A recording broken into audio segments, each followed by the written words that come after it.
Nabi kita yang mulia, Nabi besar Muhammad sallallahu alaihi wasallam selalu membiasakan kita sebagai umatnya untuk melihat sisi positif dari segala sesuatu.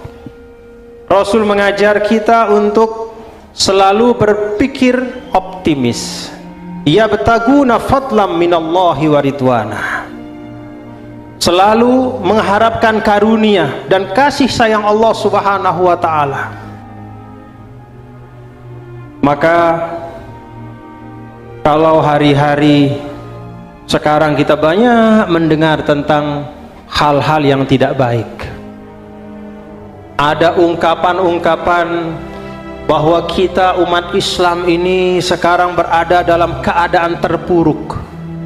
Ada ungkapan bahwa kita umat Islam berada jauh di belakang umat-umat yang lain.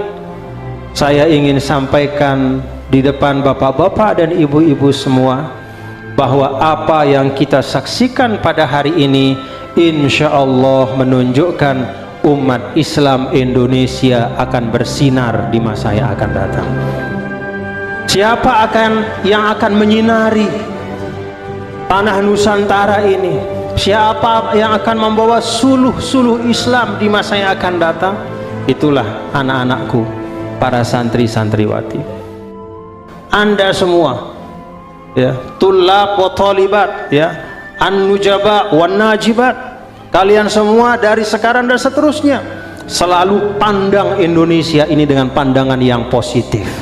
Pandang Indonesia dengan pandangan yang optimis, karena inilah tanah yang diwariskan oleh para pendahulu kita, para ulama, sebagai wadah kita berislam dengan segala kelengkapannya yang insya Allah cukup lahir batinnya.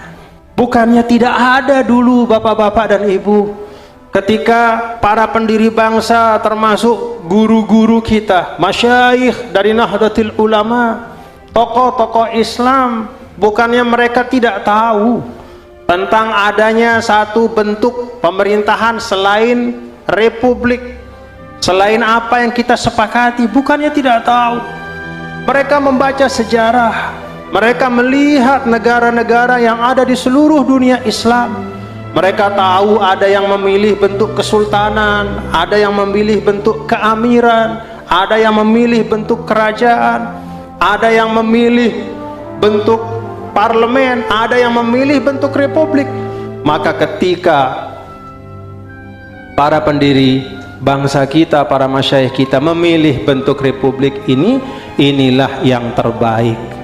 Inilah yang terbaik dan inilah yang kita warisi, kita rawat dan kita jaga, zahiran wa batinan.